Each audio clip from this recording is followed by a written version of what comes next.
નમસ્કાર મિત્રો આજે આપણે આણંદ જિલ્લાના પેટલાદ તાલુકામાં આવેલ મહેડાવ ગામ જે શ્રી શાસ્ત્રીજી મહારાજની જન્મભૂમિ છે તે મંદિરની મુલાકાત લઈશું અને સાથે સાથે મંદિરના ઇતિહાસ વિશેની પણ માહિતી મેળવીશું। તો મિત્રો વિડીયોમાં બન્યા રહેજો। આગળ જતા આપણે આ સ્થળની મુલાકાત કરીશું। ફાઇનલી આપણે મહેડાવ પહોંચી ચૂક્યા છે।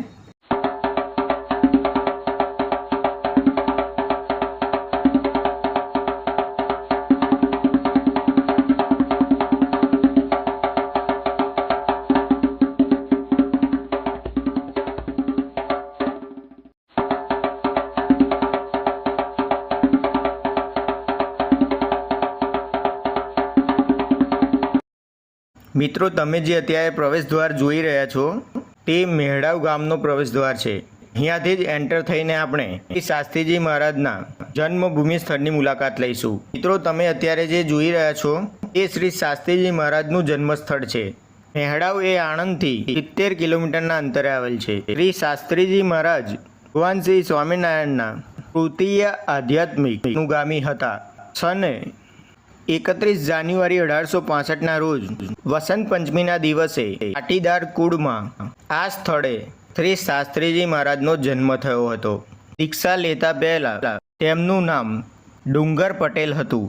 સંત સ્વામી વિજ્ઞાનાનંદજી પાસે 19 વર્ષની વયે દીક્ષા લઈને તેઓએ યજ્ઞ પુરુષદાસ નામ ધારણ કર્યું અને તેમને ગુણાતીતાનંદ સ્વામીના શિષ્ય કાગજી ભગતજીને ગુરુ તરીકે સ્વીકાર્યા। શાસ્ત્રીજી મહારાજે શ્રી સ્વામિનારાયણ ભગવાનના વૈદિક આદર્શોને વિશ્વ સુધી પહોંચાડવા માટે ઈસવીસન 1906માં વડતાલ મંદિરથી અલગ PAPS સંસ્થાની સ્થાપના કરી।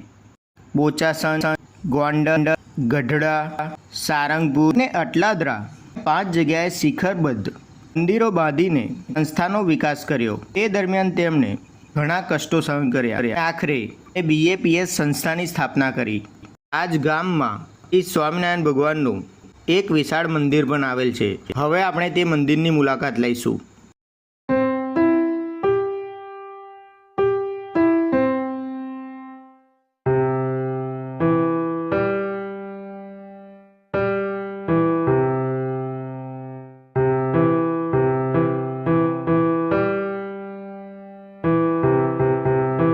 આ મંદિરમાં પ્રવેશ કરતાની સાથે આપણને એક બુક સ્ટોલ જોવા મળે છે। તેની સાથે સાથે આપણને એક વિશાળ ગાર્ડન પણ જોવા મળે છે।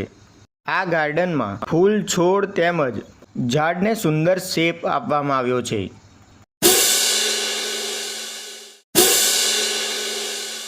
તો મિત્રો આ છે મહેડાવ શ્રી સ્વામિનારાયણ મંદિર।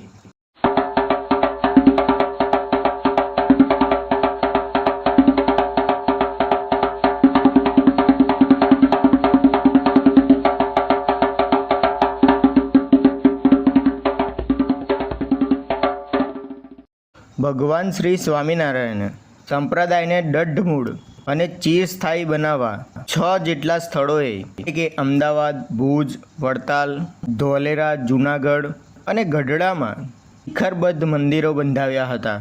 અત્યારે શ્રી સ્વામિનારાયણ સંપ્રદાયના 7500થી વધુ મંદિરો આવેલા છે। શ્રી સહજાનંદ સ્વામીએ આ સંપ્રદાયની રચના મુખ્ય 5 પાયાને આધારે કરેલ છે। તેમાં સદાચારને વિશેષ સ્થાન છે। વિકસિત થનારને 5 વ્રત પાળવાના રહે છે। તેમાં નંબર 1 મદિરા ત્યાગ, નંબર 2 માંસ ભોજન ત્યાગ, નંબર 3 ચોરી ન કરવી, નંબર 4 અવ્યભિચાર અને નંબર 5 વટલાવવું કે વટલાવવું, આ બધાથી દૂર રહેવું। મહેડાવ એક પવિત્ર ભૂમિ છે જ્યાં શ્રીજી મહારાજ, ગુણાતીતાનંદ સ્વામી, ભગતજી મહારાજે અને પ્રમુખ સ્વામી મહારાજે ઘણી વખત આ સ્થળની મુલાકાત લીધી હતી અને ભૂમિને પાવન કરી હતી। 22 જાન્યુઆરી 1999માં શ્રી પ્રમુખ સ્વામી મહારાજના શુભ હસ્તે આ મંદિરની મૂર્તિ પ્રતિષ્ઠા કરવામાં આવી હતી। 2024માં શ્રાદ્ધ નિમિત્તે શ્રી શાસ્ત્રીજી મહારાજના યાદગીરી રૂપે સ્મૃતિ પર્વની ઉજવણી કરવામાં આવી હતી। મિત્રો તમે અત્યારે જોઈ શકો છો કે આ મંદિર કેટલું વિશાળ જગ્યામાં આવેલ છે તેમજ મંદિરમાં સ્વચ્છતાને ખૂબ જ મહત્ત્વ આપવામાં આવે છે। મંદિરમાં પ્રવેશતાની સાથે જ મંદિરની બંને બાજુએ સુંદર ગાર્ડનો આવેલા છે. તો હવે આપણે મંદિરની મુલાકાત લઈએ. મંદિરમાં પ્રવેશ કરતાની સાથે ડાબી બાજુએ શ્રી ગણપતિ દાદાનું મંદિર આવેલ છે. શ્રી ગણેશાય નમઃ, શ્રી ગણેશાય નમઃ. મંદિરની જમણી બાજુએ શ્રી સંકટમોચન હનુમાનજીનું મંદિર આવેલ છે. શ્રી કષ્ટભંજન દેવ કી જય. મિત્રો, તમે મંદિરની સુંદર કલાકૃતિ જોઈ શકો છો. સ્મૃતિ પર્વ નિમિત્તે આ મંદિરને સુંદર રીતે ડેકોરેટ કરવામાં આવ્યું છે. ચાલો હવે આપણે શ્રી સ્વામિનારાયણ ભગવાનના દર્શન કરી લઈએ.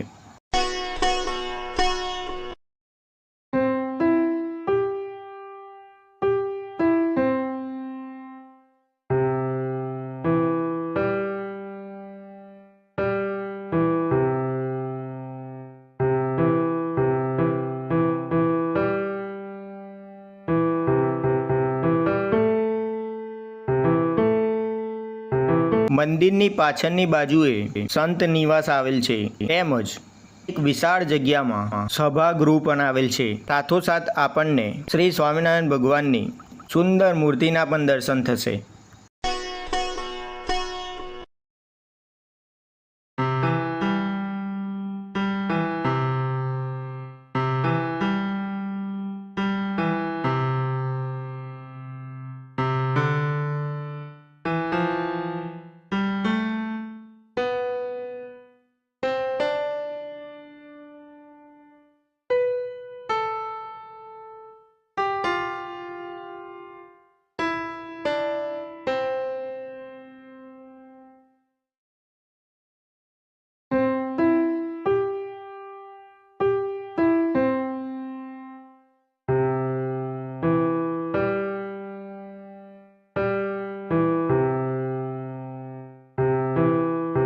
આ મંદિરની બિલકુલ પાછળની બાજુ શ્રી સ્વામિનારાયણ ભગવાનનું બીજું એક મંદિર આવેલ છે.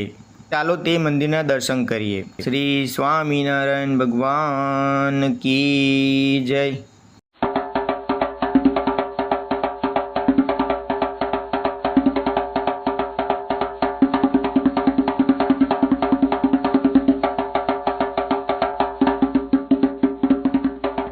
મિત્રો, હવે આપણે શ્રી ભગતજી મહારાજે જે જગ્યાએ મહાભારતની કથા કહેલ હતી એ આ સ્થળ તમે વિડીયોમાં જોઈ શકો છો. મિત્રો, તમે જો આ મંદિરની મુલાકાત ન લીધી હોય તો અવશ્ય લેજો. તો મળીએ મિત્રો એક નવા વિડીયો સાથે. સૌ હરિભક્તોને જય શ્રી સ્વામિનારાયણ.